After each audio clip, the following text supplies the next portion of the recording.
वंदे मातरम। मैं विनोद कुमार शुक्ला, अड्डा पर आपका स्वागत है। कॉकरोच जनता पार्टी का जो प्रोटेस्ट जंतर मंतर और संसद मार्ग पर चल रहा है, अब उसके कई पहलू, कई आयाम और कई हिस्से हो गए हैं। सबसे पहली बात तो ये कि जो सीजेपी का प्रोटेस्ट है वो जारी है। आज उन्होंने पूरे देश भर में प्रोटेस्ट की मांग की का कॉल दिया है। अब ये करने वाले हैं। एक तो ये बात हो गई। दूसरी बात ये हो गई कि बाकी सारे राजनीतिक दल, समाजवादी पार्टी, आम आदमी पार्टी, लेफ्ट फ्रंट, ये सब जो है जंतर मंतर पहुंच रहे हैं। लेकिन कांग्रेस जो है वो उसने अपने छोटे नेताओं को तो भेजा, जो पवन खेड़ा, मतलब पवन जो हैं उनके नेता खेड़ा, वो गए वहाँ, और एक दो छोटे रागिनी नायक जैसे लोग वहाँ गए। लेकिन राहुल गांधी ने एक दूसरा रास्ता अपना लिया। वो प्रधानमंत्री के आवास के बाहर उन्होंने धरना दिया, बाद में उनकी गिरफ्तारी हुई, उनको डिटेन किया गया, और आज भी उनके घर पर कल भी उनके घर पर बैठक हुई, और वो बैठक के बाद पुलिस रोकती रही, लेकिन वो निकल गए। अब आज फिर आम आदमी पार्टी के लोग समर्थन में गए। लेकिन इस बीच सोनम वांगचुक ने ये कहा कि वो अपना अनशन तोड़ सकते हैं अगर छात्रों को जिनके जो हिंसा में मतलब जिनके खिलाफ हिंसा में शामिल होने का आरोप है, अगर उनके खिलाफ एफआईआर ना हो, उनकी गिरफ्तारी ना हो, तो वो अपना अनशन तोड़ सकते हैं। उन्होंने अपनी मांगों में धर्मेंद्र प्रधान के त्यागपत्र को हटा दिया है। दूसरी तरफ जो कॉकरोच जनता पार्टी है वो इस बात पर अभी भी टिकी हुई है कि वो जो है त्यागपत्र से नीचे वो किसी बात पर समझौता नहीं करेंगे, और वो अब सरकार से कोई बात भी नहीं करेंगे।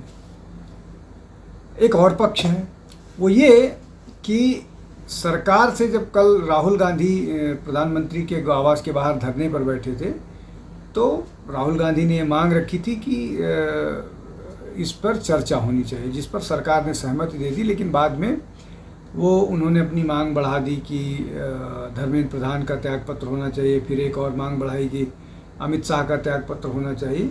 अब और बहुत सारी चीज़ें धीरे धीरे बढ़ा रहे हैं। इन सब के बीच जो सोनम वांगचुक की पत्नी है गीतांजलि अगमो, उन्होंने राहुल गांधी पर निशाना साधा। राहुल गांधी पर निशाना साधते उन्होंने कहा कि राहुल गांधी जो है वो राजनीति कर रहे हैं। अगर उनको छात्रों के इंटरेस्ट का थोड़ा भी ख्याल होता तो वो जंतर मंतर पर आते, सीजेपी के आंदोलन को सपोर्ट करते। तो सीधे तौर पर जो भारतीय जनता पार्टी राहुल गांधी पर आरोप लगा रही है, वही आरोप गीतांजलि अगमो अब लगा रही हैं कि राहुल गांधी इस पूरे मुद्दे में अपनी राजनीतिक रोटियां सेकने की कोशिश कर रहे हैं, और उससे ज़्यादा कुछ नहीं है। उनको कोई इंटरेस्ट नहीं है जो छात्रों की या नीट की राजनीति पर। अब इसको लेकर के प्रियंका गांधी के बहुत सारे वीडियोस भी शेयर हो रहे हैं। जब वो परीक्षा लीक होने पर बहुत उनसे प्रश्न किए गए थे तो उनका क्या जवाब था, और एक स्पीच में उन्होंने किस तरह की बात कही थी। तो ये भी एक और पक्ष है। एक जिस चीज़ पर सबसे ज़्यादा चर्चा हो रही है और जिसके कारण सिंपैथी लेने की कोशिश की जा रही है कि छात्रों की पिटाई हुई। तो छात्रों की पिटाई क्या अनप्रोवोक्ड थी, और क्या ये छात्र थे जिन्होंने पुलिस वालों पर हमला किया? उसके अलावा बहुत सारे निहंग जो पहुंचे थे, उनमें से एक निहंग का ये कहना है कि यहाँ पर तो 20% भी छात्र नहीं हैं, जो आए हैं ज़्यादातर वो लुम्पिन्स हैं। और अब ये जो लोग कहने लगे हैं कि ये जो पूरा का पूरा है, जो लोग दीपके के, अभिजीत दीपके के बुलाने से, या जो उनके आशुतोष बांका या जो भी के बुलाने से जो लोग आए हैं, क्या वो सारे लुम्पेन एलिमेंट हैं, मतलब वो गुंडा एलिमेंट हैं? कोई भी ऐसा व्यक्ति नहीं है जो 18-17 साल का हो। जिस उम्र के बच्चे नीट की परीक्षा देते हैं वो बहुत कम उम्र है, मतलब 20% भी कहना जायज़ होगा। तो क्या उसके अलावा एक जो आम आदमी पार्टी के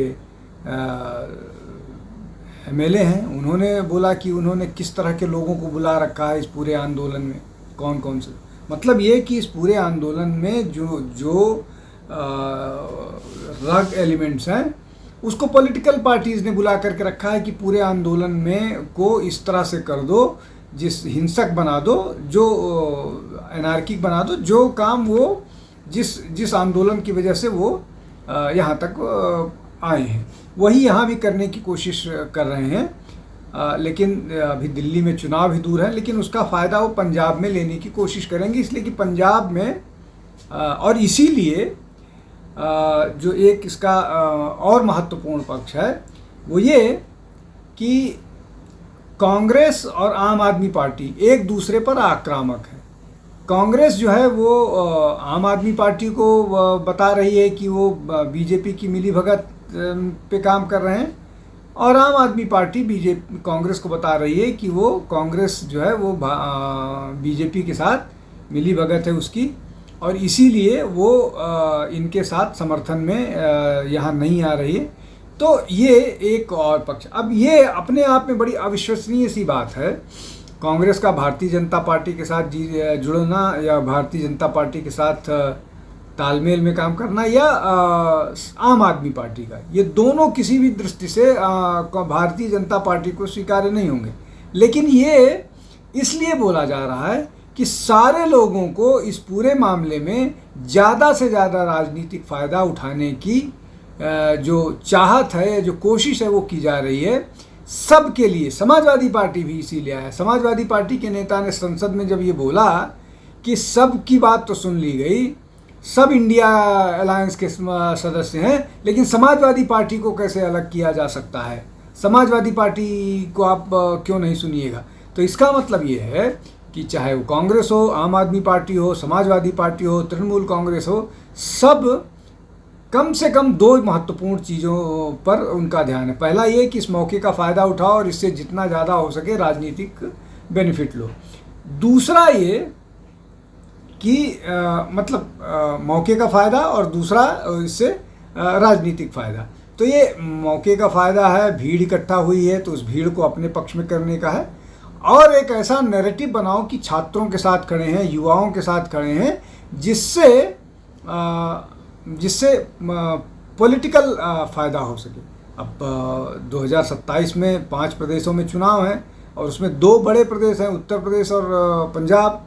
अब उत्तर प्रदेश तो खैर बहुत बड़ा है, 2-3 पंजाब आ जाएंगे उसमें, लेकिन चुनाव की दृष्टि से, वोटर की दृष्टि से, तो इसलिए ये सब किया जा रहा है। तो जब इस पूरे मामले में अगर राजनीति हो रही है तो छात्रों के भले की कौन बात कर रहा है? छात्रों के भले की अगर बात होती तो जो प्रस्ताव सरकार दे रही है उसको, उस पर कम से कम चर्चा की जाती, स्वीकार अगर ना भी करे तो चर्चा की जाती। इसलिए कि जिद पर अड़े रहना, ये कहना कि बिना त्यागपत्र के बात आगे नहीं बढ़ेगी, क्या त्यागपत्र से समस्या का समाधान हो जाएगा? ऐसा तो होता नहीं दिख रहा है। त्यागपत्र अगर होते तो, और कोई ये पहली घटना नहीं है जब पेपर लीक हुए हैं, लगातार इस तरह की घटनाएं होती रहीं। तो कुल मिला करके इसमें अब सब अपनी ढपली, अपना राग अलापते हुए दिख रहे हैं। केवल एक चीज़ कॉमन ये है कि सारे लोग जो है वो भाजपा के खिलाफ नज़र आ रहे हैं। इसलिए अगर उस दृष्टि से देखें तो सब एक है, लेकिन किसी अभिजीत दीपके को अमेरिका से आकर के एक ऐसे विषय पर आंदोलन करने की ज़रूरत पड़ गई है जिससे उसका कोई लेना देना नहीं है, जिससे सरकार का भी कोई लेना देना नहीं था। ये स्टेटमेंट जो कॉकरोच वाला था वो मुख्य न्यायाधीश का था सुप्रीम कोर्ट के, लेकिन किसी भी तरह से एक योजनाबद्ध तरीके से ये किया जा रहा है कि चाहे 27 में इसका नुकसान भाजपा को कराए, चाहे 29 में कराए, लेकिन ये योजना कुल मिलाकर के वही। तो ये जो योजना है ये कॉमनली सबको सूट करती है। आम आदमी पार्टी को भी सूट करती है, कांग्रेस को भी सूट करती है, समाजवादी पार्टी को भी सूट करती है, लेकिन आइडियोलॉजी मतलब ये सारी पार्टियां एक दूसरे को सूट नहीं करती। इसलिए बहुत सारे कॉन्ट्राडिक्शंस हैं और ये कॉन्ट्राडिक्शंस जल्दी ही बिखराव में सामने आएंगे। आज के लिए इतना ही। बहुत बहुत धन्यवाद। नमस्कार।